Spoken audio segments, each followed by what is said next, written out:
So yan mga partners, itong goldfish, nakalutang na po siya. Ngayon, binlow siya ng ating IT Rocker device. Itong gamit ay premium. So kung titingnan mo, yung isang goldfish, mahina na. So malapit na rin yan lumutang. Pero yung ginawa ng isang partner natin, tuloy-tuloy lang pagbublow. So yan.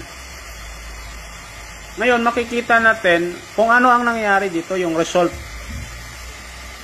Very amazing naman itong testimony na to. Kaya sa may mga aquarium at may mga alagang isda, pag ganyan ang nangyari sa isda nyo, i-blow mo, wow!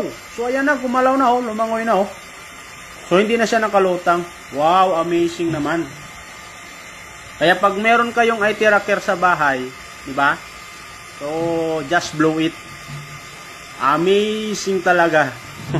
Wow, nakakatuwa naman. Share natin itong video na to para marami tayong matutulungan.